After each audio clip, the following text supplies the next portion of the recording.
우리 시간 함께 성경 말씀 보도록 하겠습니다. 요한복음 14장 6절 말씀, 신약성경 171페이지에 있는 말씀입니다. 오늘은 요한복음 14장 말씀을 통해서 길과 진리와 생명이라는 말씀의 제목으로 하나님 말씀 함께 나누도록 하겠습니다. 요한복음에는요, 예수님의 7가지 자기 선언이라는 게 있습니다. 제가 만든 게 아니고 신학자들이 이런 표현을 사용했습니다.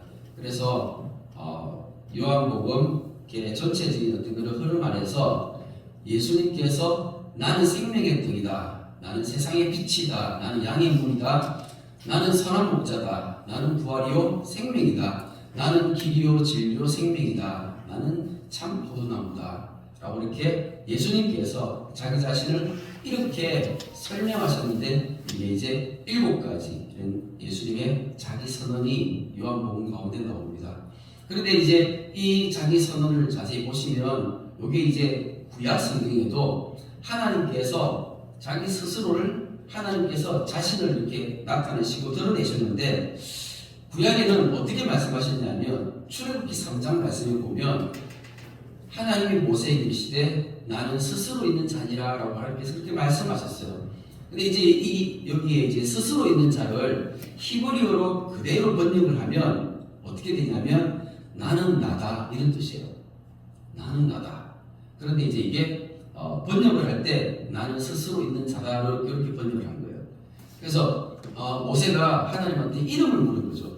하나님 이름이 무엇이죠? 물으니까 하나님 사람들이 어떤 신이냐고 물어볼 텐데 제가 뭐라고 얘기해야 되죠? 이렇게 하니까 나는 나다 이렇게 얘기하시는 거예요, 하나님께서. 그러면 이게 이제 우리가 생각할 때는 보통 신이라면 이름이 있어야 되잖아요. 우리가 그 한글 성경에 하나님의 이름이 나옵니다.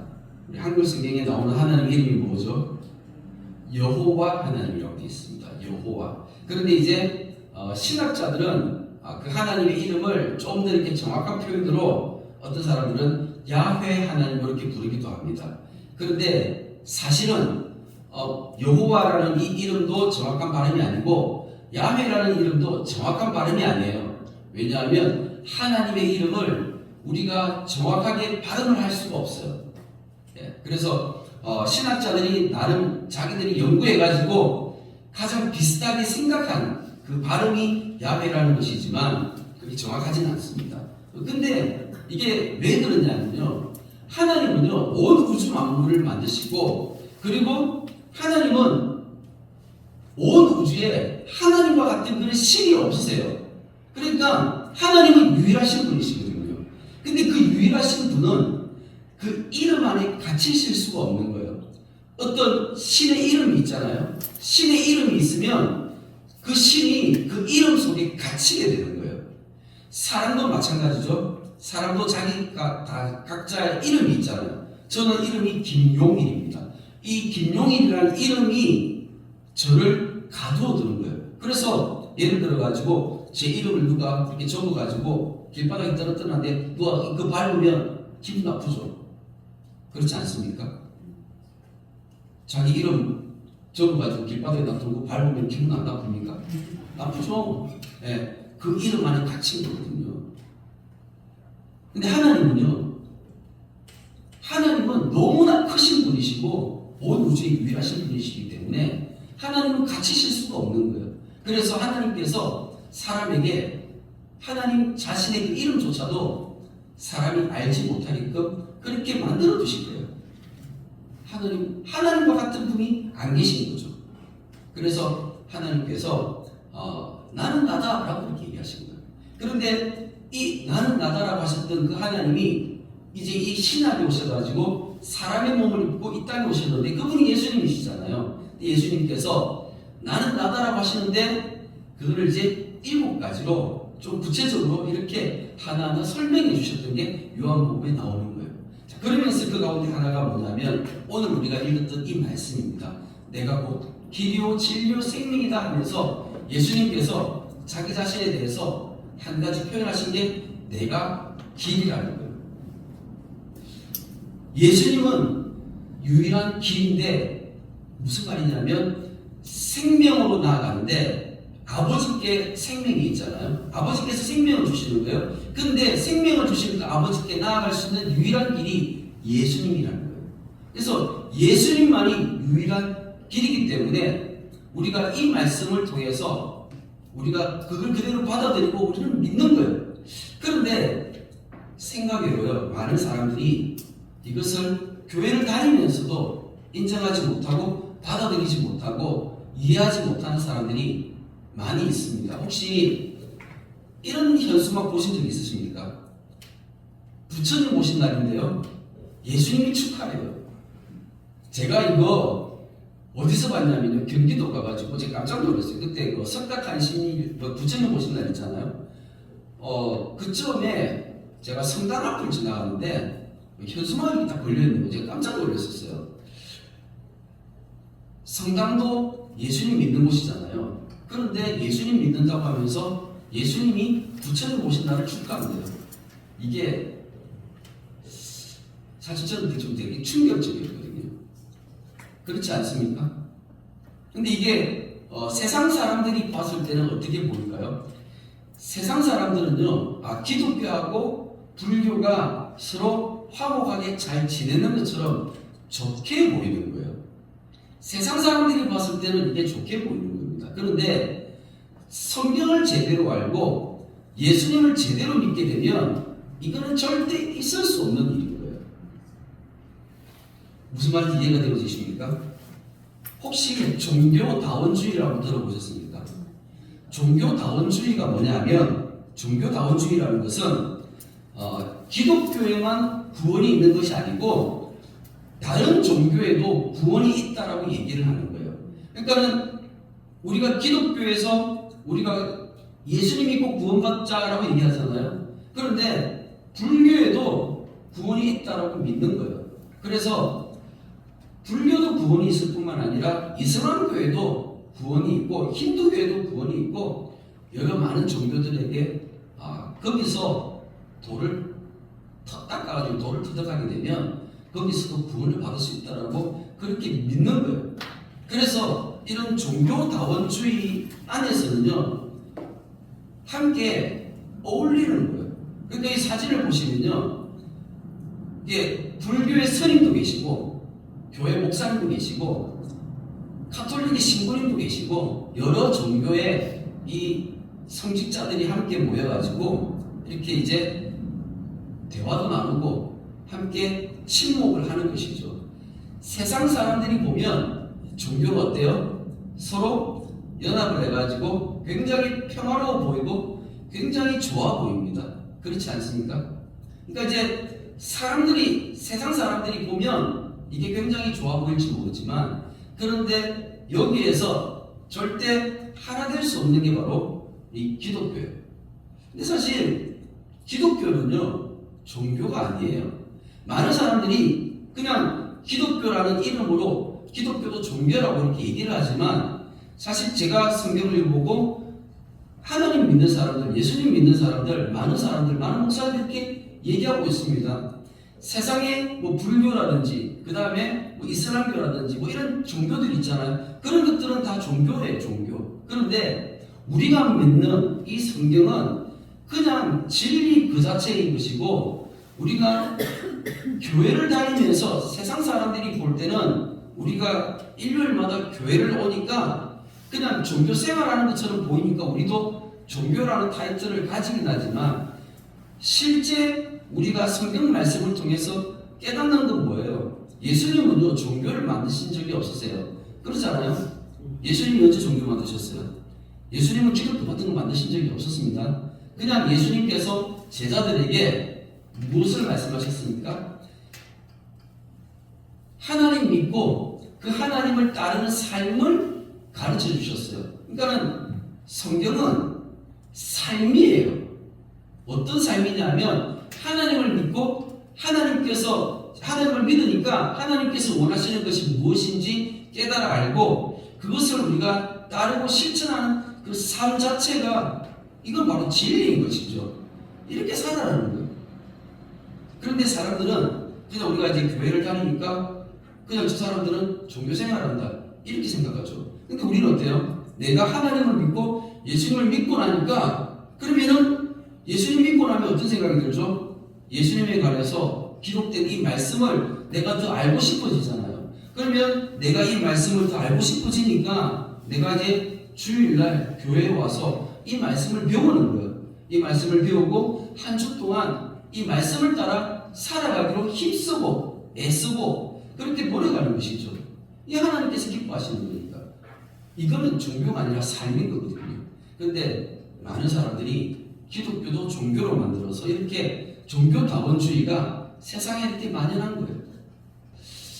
우리가 성경을 보면 구약 성경 같은 경우 이게 굉장히 잘 설명되어져 있어요. 구약 성경을 보면 일단은 이스라엘을 우리가 알잖아요, 그렇죠? 이스라엘이 구약 시대 때는 이 남유다 왕국과 북이스라엘로 이렇게 나뉘어져 있었어요. 그런데 북이스라엘도 나중에 시간이 지나서 멸망당했고 남유다 왕국도 멸망을 당했어요. 그런데 북이스라엘이 하나님의 진노로 멸망을 당했는데 왜 그 이유가 뭐죠? 왜 북이스라엘이 멸망을 당했을까요? 한마디로 얘기하면 우상숭배입니다. 바알을 하나님으로 섬겼던 거예요. 그러니까 이스라엘 백성들, 북이스라엘은 하나님을 믿고 하나님을 섬기는 사람들인데 그런데 어떻게 했어요? 그냥 우상을 갖다 놓고 그 금송아지 갖다 놓고 그 금송아지를 하나님이라고 하면서 그냥 우상을 섬기는 거예요. 우상을 섬겼죠. 하나님께서 진노하셔서 멸망시키는 겁니다. 남유다 왕국이 왜 멸망당했을까요? 열왕기 상하를 자세히 읽어보시면 남유다 왕국이 왜 멸망당했는지를 알 수가 있습니다. 한마디로 하면 뭔지 아십니까? 이게 바로 혼합 종교입니다. 남유다 왕국을 이렇게 자세히 읽어보시면 어떤 내용이 나오냐면 하나님께서 그 모세를 통해 가지고 처음부터 얘기하셨거든요. 너희가 가나안 땅에 들어가거든 산당을 다 허물어버리라. 산당을 다 없애버리라고 했어요. 그 산당에서는 우상을 섬겼거든요. 그런데 이스라엘 백성들이 가나안 땅에 들어가서 그렇게 하지 못했었어요. 근데 이게 나중에 성전이 지어지고 난 다음에도 이 일이 계속된 거예요. 그러니까는 남유다 왕국의 백성들은요 성전에서 하나님을 섬겼어요. 성전에서 하나님을 섬겼을 뿐만 아니라 또 어떻게 하죠? 산당에 가서 우상도 같이 섬기는 거예요. 하나님도 섬기고 우상도 섬겼던 거예요. 그런데 이것을 한마디로 얘기하면 혼합종교라고 하잖아요. 그런데 이게 지금 이제 교회하고도 똑같은 거예요. 우리의 삶 가운데 혼합종교가 없습니까? 내가 하나님도 섬기지만 세상 신도 여전히 섬기는 거예요. 그 세상 신이 뭔데요? 그게 돈일 수도 있고요. 그게 가족일 수도 있고 이게 세상에서 지위일 수도 있고 이런 것들인 거예요. 여전히 우리 안에 그런 것들이 있는 거예요. 이걸 내려놓지 못한 거죠. 왜요? 하나님 말씀 앞에 온전히 무릎 꿇지 못했기 때문에 그런 것입니다. 오늘 이 말씀을 통해서 우리가 여기에 대해서 좀 더 깊이 있게 생각하고 말씀 안에서 우리가 좀 다시 한번 말씀으로 좀 깨어나시기를 축복합니다. 아멘. 오늘 우리가 요한복음 14장 6절 말씀을 읽었는데요. 요한복음 14장 6절 말씀, 이 말씀을 이해하기 위해서는 먼저 요한복음 13장 말씀부터 우리가 조금 이해할 필요가 있습니다. 그래서 13장 31절 말씀부터 좀 읽어나가면서 우리가 예수님께서 내가 꼭 길이요 진리요 생명이라고 하셨던 이 말씀을 우리가 좀 더 구체적으로 이해할 수 있는 시간을 가지도록 하겠습니다. 31절 말씀, 그가 나간 후에 예수께서 이르시되 지금 인자가 영광을 받았고 하나님도 인자로 말미암아 영광을 받으셨도다. 근데 여기 보니까 그가 나갔다고 하는데 그가 누굴까요? 가룟 유다입니다. 그러니까 지금 이제 상황이 어떤 상황이냐면 예수님께서 십자가에 달리셔서 죽으시는 날이에요. 예수님께서 십자가에 달려서 죽으셨던 그 날이 무슨 날인가요? 6월절이죠. 예수님께서 6월절에 죽으셨잖아요. 근데 예수님께서 6월절에 죽으시기, 그때 6월절에 죽으신 그날 예수님께서 먼저 6월절 저녁 식사를 하셨잖아요. 근데 이게 우리가 보통 성경을 읽으면요, 이게 잘 이해가 잘 안 돼요. 왜냐하면 우리는 하루의 개념이 아침, 점심, 저녁이에요. 그죠? 그런데 유대인들에게 있어서 하루의 개념은 저녁, 아침, 점심이에요. 이해가 되십니까? 그러니까 저녁 식사부터 하루의 시작을 저녁 식사부터 먼저 하는 거예요. 그러니까는 6월절 만찬을 먼저 드시고 그리고 난 다음에 예수님께서 붙잡히시고 강남산에서 붙잡히셨잖아요. 붙잡히시고 그리고 아침에 잼빵 받으시고 우리 십자가 달리셔서 오후에 십자가에서 죽으셨던 것입니다. 이게 하루 6월절 하루거든요. 그런데 그 6월절 하루 시작해서 예수님께서 제자들과 함께 6월절 만찬을 나누셨던 거예요. 근데 그 만찬을 나누면서 예수님께서 이 가룟 유다가 배신할 것에 대해서 말씀을 하셨고 그리고 이 가룟 유다는 예수님을 이제 배신해서 예수님을 팔아버리기 위해서 지금 이제 그곳에서 나간 거예요. 나가버린 거예요. 그래서 31절 말씀에 그가 나간 후에라고 얘기하는 겁니다. 그러니까 가룟 유다가 나가는 그 시점. 그럼 이 가룟 유다가 떠난 그 시점부터 어떤 일이 발생하는 겁니까? 바로 가룟 유다가 이제 예수님 팔아버리면 이제 군인들이요 예수님 잡으러 오겠죠? 잡으러 와서 예수님 이제 그 고난이 시작되어지는 겁니다. 그래서 가룟 유다가 배신하는 그 순간부터 예수님의 고난이 시작되어지는데 성경 말씀은 이상하게 얘기하는 거예요. 뭐라고 얘기하냐면 그가 나간 후에 예수께서 이르시되 지금 인자가 영광을 받았고 예수님께서 영광을 받으셨대요. 우리가 생각할 때 영광을 받는다. 영광이라는 표현은 이럴 때 사용하는 게 아니죠. 그죠? 예를 들어서 내가 이렇게 비행기를 탔는데 거기에 갑자기 이렇게 연예인이 굉장히 유명한 연예인이 딱 탔어요. 그럼 어떻게 해요? 우리 성도님들 같은 어떻게 하시겠습니까? 빨리 쫓아가가지고 사인 받고 셀카 같이 이렇게 사진 하나 찍고 이러면서 영광입니다. 이런 식으로 얘기하지 않습니까? 안 한다 하시는 분도 계시는데 훌륭하신 분이십니다.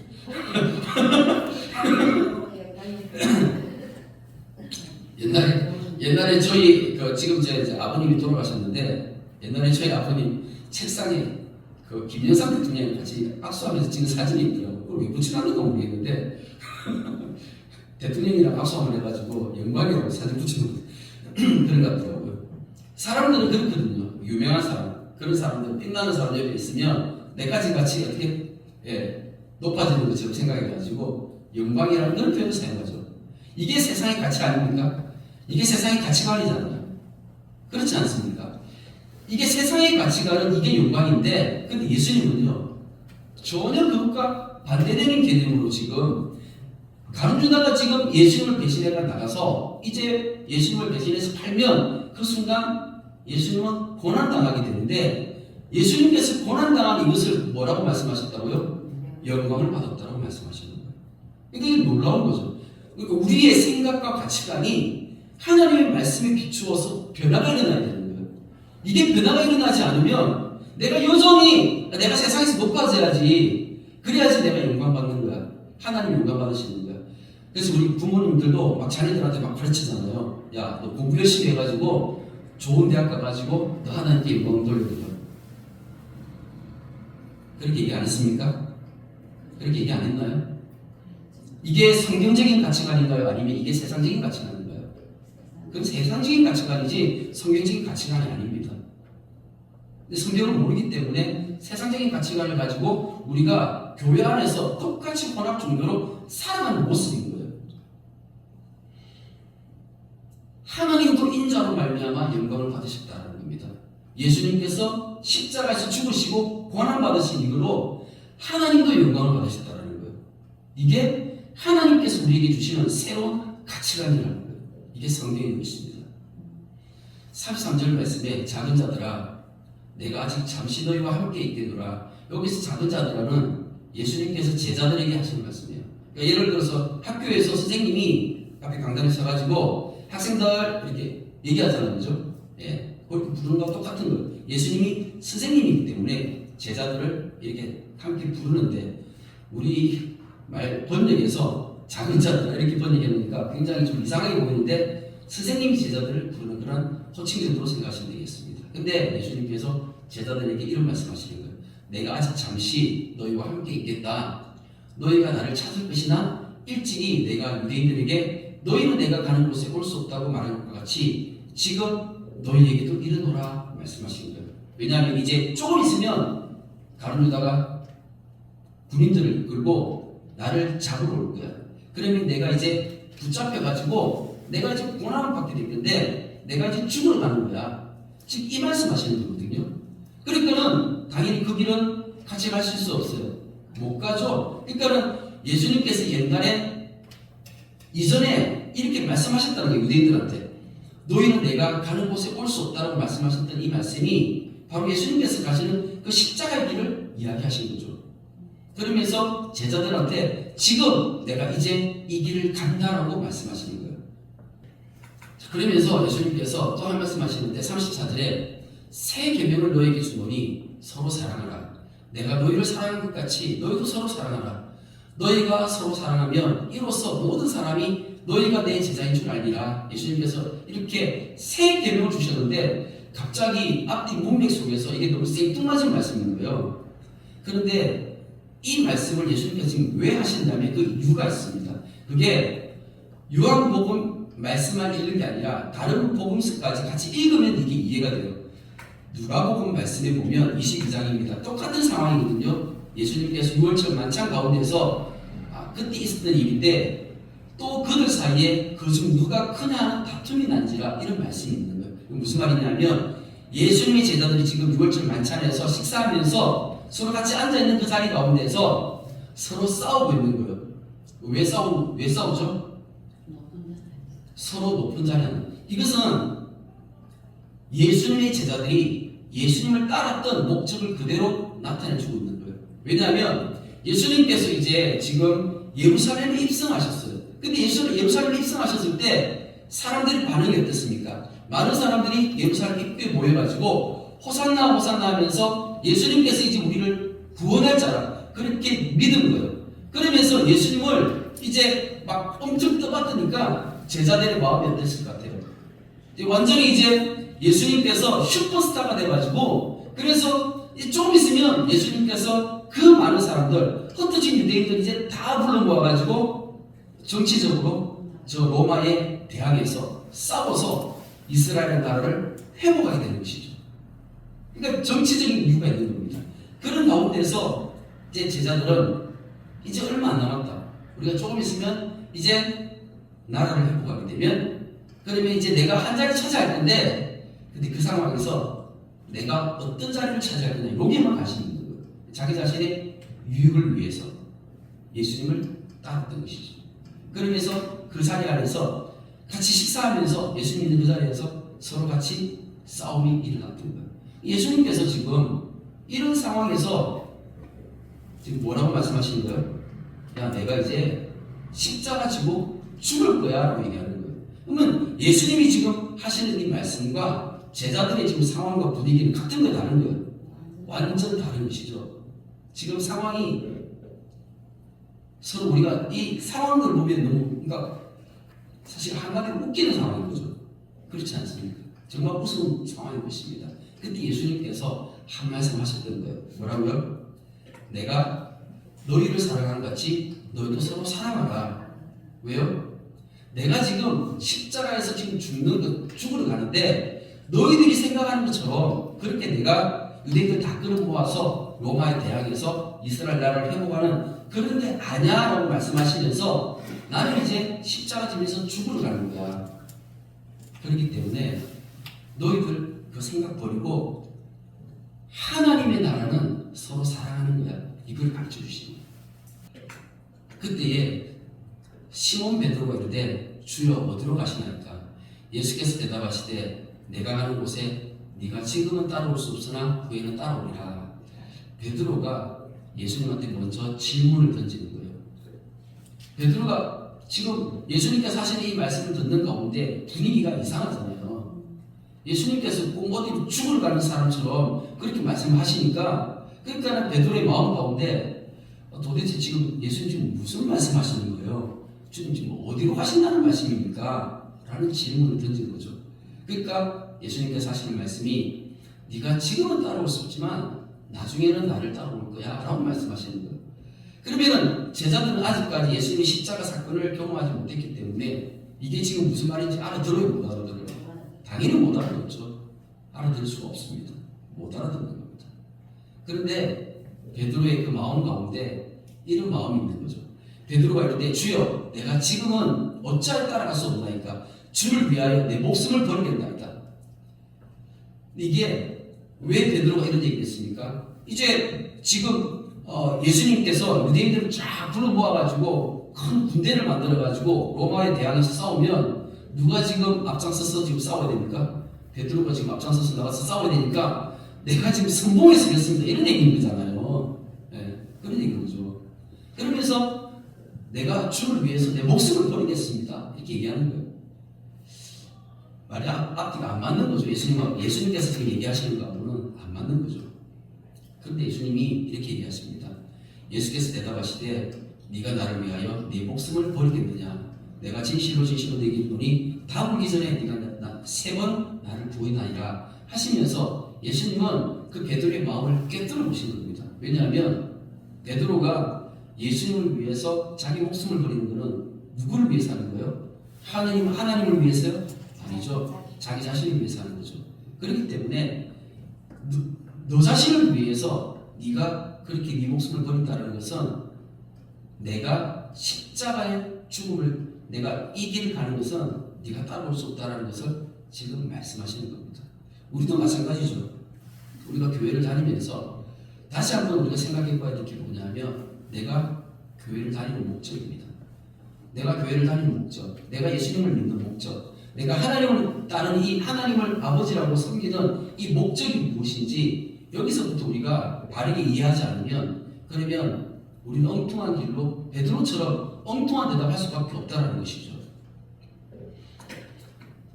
14장 1절 말씀에 너희는 마음에 근심하지 말라. 하나님을 믿으니 또 나를 믿으라. 제자들이요 마음에 근심이 오고요. 왜냐하면 지금 예수님께서 지금 계속 하시는 말씀이 어떤 말씀이에요? 굉장히 분위기가 무거운 말씀이죠. 예수님이 지금 그냥 당장 죽을 것 같은 그리고 어디로 간다 하니까 아니 가는데 따라오지도 못한대. 제자들은 지금 따라가야 되잖아요. 지금 3년 넘게 따라다니는데 갑자기 예수님 없어져 버리면 그럼 어떻게 됩니까? 지금까지 따라갔던 것은 말짱 꽝인 거잖아요. 그러니까 이 제자들의 마음은 근심이 될 수밖에 없는 거예요. 그래서 마음이 근심하고 두렵고 염려가 되는 거예요. 그러니까 예수님께서 하나님을 믿으니 또 나를 믿으라 라고 말씀하셨습니다. 이 말씀은 원래 예수님의 제자들은 다 유대인들이기 때문에 하나님 다 믿었던 사람들이에요. 그 하나님 믿었던 사람들이 하나님은 참 신이잖아요. 유일하신 신이잖아요. 그 유일하시고 참되신 신이신 그 하나님을 믿는 것처럼 나를 믿으라. 이 말씀은 예수님 자신이 친히 하나님 되심을 다시 한번 나타내 보시고 말씀하시는 겁니다. 그러면서 예수님께서 내 아버지 집에 거할 곳이 많도다 하시면서 내 아버지 집에 거할 곳이 많대요. 그러면서 내가 너희를 위하여 거처를 예비하러 간다 그렇게 말씀하십니다. 우리가 사실 이 말씀을요 그냥 앞뒤 문맥도 제대로 생각하지 않고 그냥 대충 읽게 되면 그럼 이 말씀 굉장히 오해할 수 있습니다. 뭐냐면 대부분의 사람들이 아마 이렇게 생각할걸요. 예수님께서 지금 거처를 예비하러 가신다면 어디 가시는 거예요? 천당 가시는 거죠. 천당에 가가지고 천국 가셔가지고 뭐 하시는 거예요? 거기서 지금 아파트 공사하시는 거예요. 그래가지고 아파트 지금 건축 공사하셔가지고 아파트 잔뜩 지어가지고 그래서 너는 나중에 몇 평짜리 살고 너는 나중에 몇 평짜리 살고 뭐 이런 옛날에 어렸을 때 저 그런 소리 많이 들었습니다. 예. 그런 소리 안 들어보셨습니까? 저 어렸을 때 그런 소리 많이 들었습니다. 천국 가면 크고 화려한 그런 집 예비되어 있다고. 천당 예비인 것이죠. 예수님께서 지금 말씀하시는데 그런 말씀이 아니잖아요. 내 아버지 집에 거할 곳이 많대요. 아버지 집이 어디입니까? 성경은요 우리에게 무엇을 가르쳐 주는지 처음부터 끝까지 한결같이 하나님 나라에 대해서 말씀하시는 거예요. 그러니까 구약시대 때 아버지의 집이 어디였죠? 구약시대 때는요 성전이라고 되어 있었죠. 성전 건물이 있었잖아요. 그런데 이 성전 건물을 이제 예수님께서 십자가 사건 이후에 하나님께서 그거를 파괴시켜 버리셨어요. 왜냐하면 더 이상 그 건물이 하나님의 성전이 될 수 없었기 때문에 그래서 이제 성전이 뭔데요? 그러면 무엇을 성전으로 대체하는 겁니까? 교회가 바로 우리죠. 우리 하나님을 믿고 예수님을 따르는 사람들이 함께 모인 이게 바로 성전이잖아요. 이게 아버지의 집인 거예요. 그러니까 내 아버지 집에 거할 곳이 많다는 말은 하나님 나라예요. 하나님 나라. 하나님 나라 백성은 누구든지 두드리고 녹화하는 사람들은 하나님께서 다 들어오라고 하나님께서 열어주신 거예요. 누구든지 하나님 나라에 들어가기 원하는 사람들은 다 들어갈 수 있는 거예요. 이게 유대인만이 아닌 이제 이방인까지도 이게 모두가 다 이제 오픈되어지고 열려진다는 거죠. 그러니까 내가 너희를 위하여 거처를 예비한다는 것은 이제 하나님 나라에 들어가기 위해서는 옛날에 그 제사를 드렸던 짐승의 피를 잡아서 제사를 드렸던 그 성전이 이제 없어지는 것이고 그럼 이제 뭐가 필요한 거예요? 성전이 없어지게 되면요 예수님의 십자가 사건이 필요한 거죠. 왜냐하면 예수님께서 십자가에서 죽으심으로 인해서 우리의 죄가 사함을 받게 되잖아요. 내가 죄의 사함을 받고 내가 이제 예수님을 통해서 구원받을 수 있는 그 길을 열리는 거예요. 그러니까 너희를 위해 거처를 예비하러 간다는 이 말씀은 이제 내가 십자가를 지러 간다는 이 말씀인 거예요. 그래 가서 너희를 위해서 거처를 예비하면 내가 다시 와서 그러니까 예수님께서 다시 오신대요. 다시 오셨잖아요.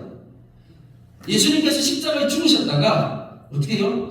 3일 지나시고 난 다음에 3일 후에 부활하셨어요. 그러니까 부활해가지고 예수님께서 어떻게 하셨어요? 제자들을 다시 부르신 거예요.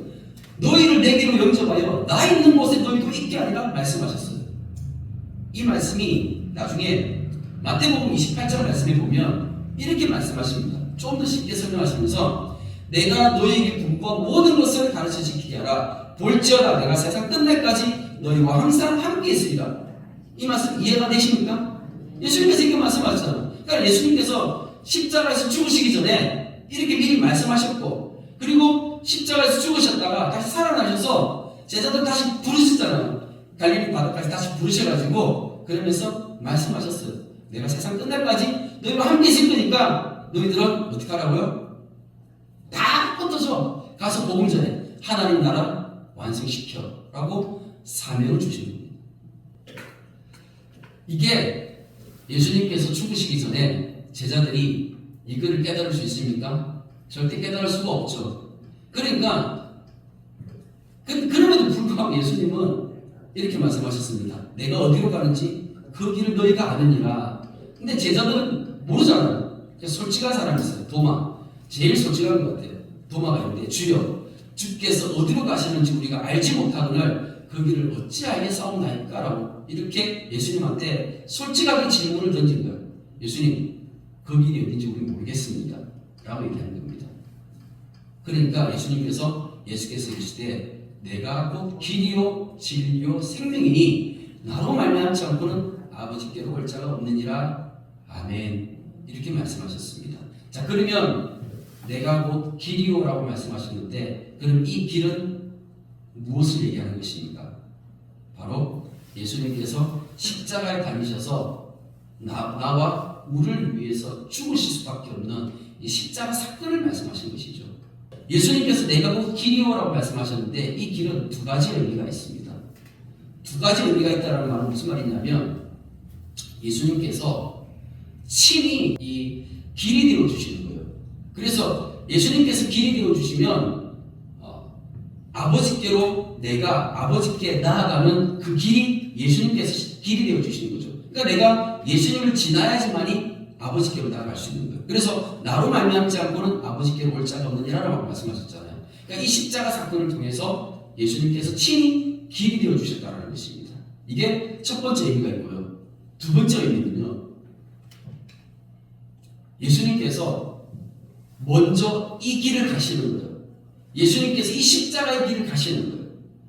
예수님께서 가신 이 십자가의 길, 그 길을 너도 나처럼 따라오라고 말씀하시는 겁니다. 그래서 우리가 가야 될 길이 어디인지를 예수님께서 우리에게 말씀하시고 가르쳐 주시고 보여주시는 거예요. 예수님께서 먼저 십자가의 길을 가셨기 때문에 우리도 예수님 믿으면, 예수님을 믿게 되면 반드시 가야 되는 게 십자가의 길인 거예요. 예수님 믿으면요, 예수님 진짜 제대로 믿으면요, 십자가의 길 가는 거예요. 그러니까 우리는 종교가 아니에요. 이 기독교라는 이 진리는 나의 유익을 위한 게 아니라 하나님의 유익을 위해서 나의 삶을 드리는데, 나의 삶을 드리는 그 길이 십자가의 길이라는 거예요. 예수님께서 말씀하셨잖아요. 우리 각자 자기 십자가를 지고 나를 따를 것이니라. 내가 예수님 믿으면요, 그때부터 내가 하나님의 나라를 위해서 내게 짐지워진 십자가가 있는 거예요. 그게 사람마다 다 다른 것입니다. 그러면 이 말씀을 듣게 되면, 그러면 내가 예수님 믿는 그때부터 내가 하나님의 나라를 위해서 내가 어떤 십자가를 지고 여기까지 왔지? 이런 생각하실 수 있는 거죠. 그렇지 않습니까? 우리 주님의 교회 성도들은요, 다 십자가 지고 여기까지 오셨습니다. 이 개척교회 따라오셨잖아요. 개척교회 따라온 이 자체가 그냥 십자가 지고 같이 일하는 거잖아요. 그렇잖아요. 내가 좀 큰 교회에서 얼마든지 편하게, 진짜 엄청 큰 교회 가면요, 내가 이 교회 다니는지 아무도 아는 사람도 없고 얼마나 좋아요, 그죠? 그냥 종교 생활하기 딱 좋잖아요. 근데 여기는 그렇게 할 수가 없습니다. 각자 짊어진 자기 몫이 있는 거예요. 그 몫을 누가, 제가 여러분한테 이렇게 몫을 정해준 거 없어요. 그런 거 없잖아요, 그죠? 하지만 자기 믿음 안에서 각자의 몫을 다 지금 하고 있잖아요. 이것뿐만 아니라 각자의 그 가정에서, 그리고 직장에서, 우리의 삶 가운데서 자기가 내가 믿는 예수님 때문에 짊어져야 되는 짐이 있다고요. 그게 바로 십자가의 길이라는 것입니다. 내가 예수님 믿으면 그게 없을 수가 없는 거예요. 무조건 있는 거예요. 내가 곧 길이요 진리요 생명이니 예수님께서 그렇게 말씀하셨습니다. 요한복음 1장 말씀에서 이렇게 가르쳐주고 있습니다. 율법은 모세로 말미암아 주어진 것이요 은혜와 진리는 예수 그리스도로 말미암아 온 것이요. 아멘. 이 말이 무슨 말입니까? 진짜 믿음의 사람들이 그 율법을 지키면서 살아보니까 율법으로는 그냥 내가 할 수 없음을 깨달은 거예요. 내가 안식일을 내가 제대로 지킬 수 없음을 깨닫고요. 내가 율법 하나하나를 제대로 지킬 수 없음을, 제사를 드리는데 이 제사 하나하나를 제대로 지킬 수 없음을 깨달은 거예요. 그래서 율법을 통해서 죄가 생각났던 거예요. 이게 로마서 말씀이잖아요. 내가 율법으로 구원을 받으려고 하니까 내 죄만 생각나는 거예요. 내가 하나님 말씀을 내가 제대로 지키면서 살아갈 수 없는 것만 깨닫게 되는 거죠. 그러니까 뭐가 필요한 거예요? 하나님의 도우심과 하나님의 은혜가 필요한 거예요. 근데 이 은혜가 나타나는데 이 은혜가 뭐라고요? 예수 그리스도라고요. 예수님이 이 땅에 오셔서 십자가에서 죽으셨는데 그 예수님이 죽으심으로 은혜가 나한테 임해가지고 내가 구원을 받는데 나의 어떤 그런 노력으로 내가 구원을 받는 게 아닌 거예요. 내가 뭐 해가지고 내가 구원을 받는 게 아니에요. 하나님이 나를 찾아오시고 예수님이 나를 찾아오셨어요. 예수님이 나를 찾아오셔서 나를 부르셔가지고 내가 복음을 들었는데 이 복음이 믿어지는 거예요. 이게 기적인 거예요. 여기 앉아 계시는 분들은 복음이 믿어지셔서 여기 앉아 계시는 거잖아요. 그 복음이 그냥 믿어지는 거예요. 어떤 사람은 복음이 안 믿어져요. 아무리 얘기해도 복음이 안 믿어지는 사람 절대 안 믿어집니다. 근데 어떤 사람은 그냥 처음 듣는데도 이게 그냥 그대로 믿어지는 거예요. 너무나 신기한 것이죠. 예수 그리스도 이 복음이 나를 들려졌을 때 이게 믿어지는 거예요. 하나님이 온 우주 만물을 만드셨대. 아, 그렇지. 그게 믿어지고요. 예수님이 이 땅에 오신 하나님이시라는 그 사실도 믿어지고요. 예수님이 나를 대신해서 죽으셨대. 그것도 믿어지고요. 다 믿어지는 거예요. 이게 어떻게 믿어질까요? 그냥 믿어지는 거예요. 그냥 믿어지는 거예요. 이거는 뭐 우리가 이성적으로 생각하고 뭐 이거 그렇게 해가지고 믿어지는 뭐라고 한다고요? 은혜라는 거예요. 은혜라는 것은 하나님 주신 선물이라는 것입니다. 하나님 나에게 선물을 주셔서 이게 믿어지게 하셨다는 거예요. 그럼 이제 이게 내가 믿어졌잖아. 내가 믿어졌으면 그럼 이제 내가 예수님께서 하신 그 말씀, 이게 진리거든요. 예수님께서 하신 이 말씀을 따라 이제 살아가게 되는데 믿어지십니까? 아멘. 오늘 예수님께서 내가 곧 길이요 진리요 생명이라 말씀하셨습니다. 그런데 예수님께서 내가 곧 길이다라고 말씀하셨을 때 그 길이 어떤 길이었습니까? 어떤 길이었습니까? 십자가의 길이었죠. 예수님께서 내가 곧 길이요라고 하셨을 때 예수님께서 가신 그 길은 십자가의 길이에요. 그런데 예수님께서 그 십자가의 길을 통해서 나를 대신해서 죽으셨잖아. 근데 왜 죽으셨다고요? 그 이유가 고린도서 5장 말씀에 보니까 이제 이 은혜를 입어가지고 이게 믿어지는 사람들은 이제 자기 자신을 위해 사는 게 아니라 예수님 위해 살아가는 거예요. 예수님 위해. 예수님 위해 살아가는 이 삶이 십자가의 길이고요. 이 길이 진짜 진리이고 이게 생명을 얻을 수 있는, 아버지께 나아갈 수 있는 유일한 방법이라는 것입니다. 믿으십니까? 아멘. 이 말씀 안에서 우리 주님의 교회가 함께 복을 받기를 축복합니다. 아멘. 주님, 그렇습니다. 오늘 이 말씀이 우리에게 지식으로 그치지 않게 해주시옵소서. 우리가 이 종교의 틀 안에서 세상이 그렇게 우리를 유혹하는 그 혼합 종교 가운데 빠지지 않게 해주시고 우리는 십자가의 길을 갈 수 있는 주님의 교회가 되어지기를 간절히 소망합니다. 무엇보다 먼저 예수님께서 이 십자가의 길에서 목을 보이셨고 또한 예수님께서 우리에게 이 길 따르라 말씀하셨습니다. 주님 다시 오시는 그날까지 주님 우리와 함께 하시겠다라고 약속하셨사오니 주님 우리가 믿음으로 이 길에서 승리할 수 있는 주님의 교회 되어지게 하여 주시옵소서.